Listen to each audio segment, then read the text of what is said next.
ایک حدیث پہ اگر عمل ہو جائے تو مجھے اللہ کی قسم کھا کر میں کہتا ہوں یہ کورونا کا پتہ ہی نہیں چلے گا کہاں گیا. صرف ایک حدیث. میرے نبی نے فرمایا 4 باتیں مجھ سے لے لو پھر دنیا بھی تمہاری ہے آخرت بھی تمہاری ہے. 4 اذا کانت فیک.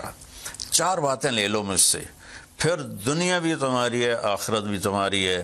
تمہیں کوئی ٹیڑھی آنکھ سے نہ دیکھ سکے گا, تمہیں کوئی نقصان نہ پہنچا سکے گا کہ تمہارے رب کا سایہ تم پہ چھا جائے گا.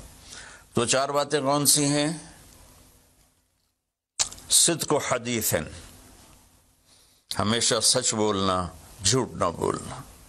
اب مجھے بتائیں, سارے یہ اینکرز بیٹھے ہیں, سارے ہمارے وزیر اعظم بیٹھے ہوئے ہیں, ہم کتنا جھوٹ بول رہے ہیں, ہم کس قدر جھوٹی قوم ہیں. ہم اس جھوٹ کے ساتھ اللہ کی بارگاہ میں کوئی مقام نہیں لے سکتے. تو میرے نبی نے پہلی بات فرمائی صدق و حدیث, سچ بولنا. دوسری بات فرمایا حفظ و امانت, کبھی کسی کو دھوکہ نہ دینا. یہ میرے نبی نے فرمایا میرا امتی ہر گناہ کر سکتا ہے, 2 کبھی نہیں کرے گا, ایک جھوٹ کبھی نہیں بولے گا, ایک دھوکہ کبھی نہیں دے گا.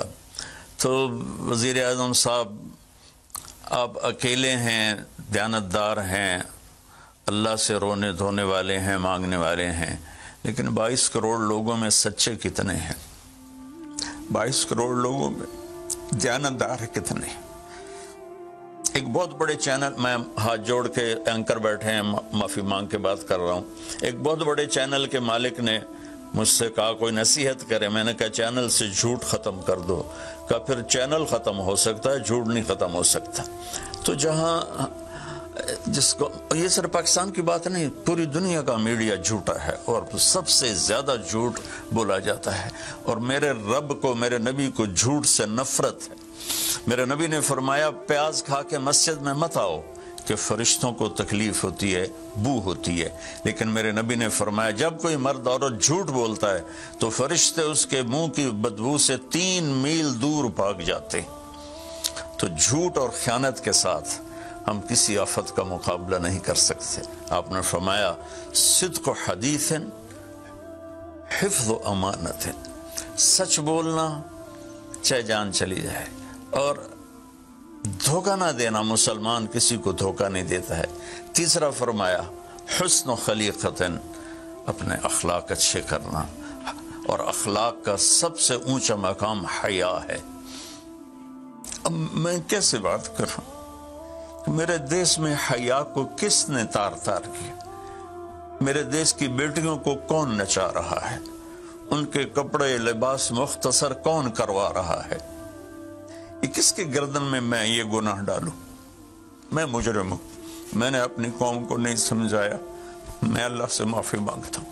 لیکن جب مسلمان کی بیٹی بے حیائی کی طرف چل پڑے اور نوجوان بے حیائی کی طرف چل پڑے تو اللہ کی رحمت. سب سے زیادہ عذاب قوم لوط پر آیا کہ وہ بے حیائی میں ساری باؤنڈریز کراس کر گئے تھے, تو اللہ تعالیٰ نے ان پر 5 عذاب بھیجے. 5, کسی قوم پہ 5 عذاب نہیں آئے, ایک ہی عذاب آتا تھا, ان پر 5 عذاب آئے.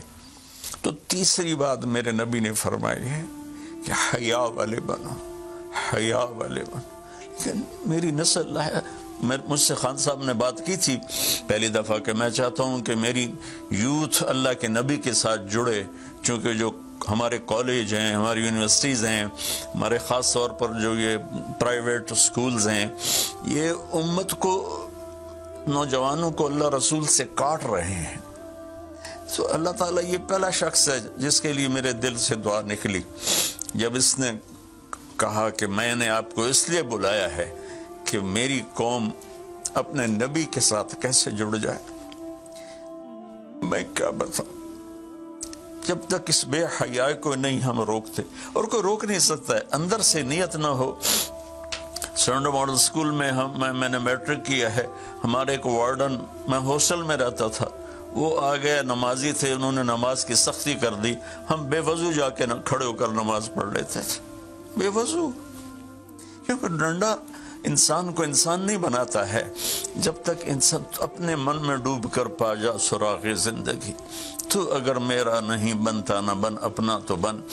یہ تو اپنے اندر دل دریا سمندروں ڈوگے کون دلان دیا جانے ہو، وچے بیڑے وچے جھیڑے وچے ونج مہانے ہو۔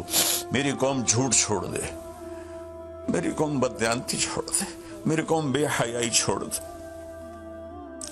وعفت فی تہمت، آخری بات میرے نبی نے کہا، اور رزق ہی امسا مغفور اللہ، جو صبح سے شام تک رزق حلال میں تھک جاتا ہے اس کے اس دن کے سارے گناہ معاف ہو جاتے۔ تو میں وزیر اعظم صاحب سے اپیل کروں گا کہ پوری قوم سے جیسے ڈونیشن مانگا ہے ایسی پوری قوم سے چلے۔ میں آپ کی طرف سے اپیل کرتا ہوں کہ کل یا آج رات رمضان کی آئے گی، ساری قوم 2 نفل پڑھے اپنے اپنے گھروں میں، اور ایک تسبیح لا الہ الا انت سبحانک انی کنت من الظالمین، جس کو یاد ہے پڑھ لے، جس کو نہیں یاد ہو استغفر اللہ کی ایک تسبیح پڑھ لے، اور پھر سب اللہ کے سامنے ہاتھ جوڑ کے معافی مانگے۔ اور اللہ تعالیٰ کہتا ہے ما من یوم الا والبحر یستاذن فی ان یغرق ابن آدم، روزانہ، یہ مسند احمد کی روایت، روزانہ سمندر کہتا ہے یا اللہ اجازت دے میں چڑھ جاؤں اور ان کو بہا دوں۔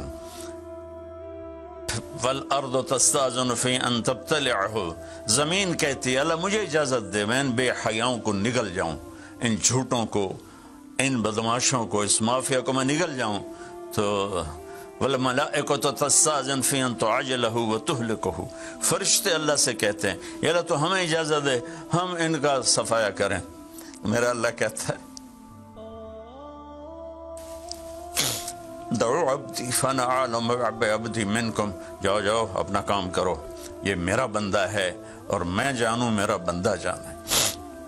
ان کان عبدکم فشانکم بہی، تمہارا بندہ ہے تو مار دو، ان کان عبدی فمنی ولی منی ولی عبدی، اگر میرا ہے تو میں انتظار کروں گا، میں انتظار کروں گا۔ پچھلی قوموں میں ایک طوائف نے کتے کو پانی پلایا تو اللہ نے اس کی بخشش کر دی، معاف، ہم تو مائل بکرم ہیں، کوئی سائل ہی نہیں، کوئی مانگنے والا تو ہو۔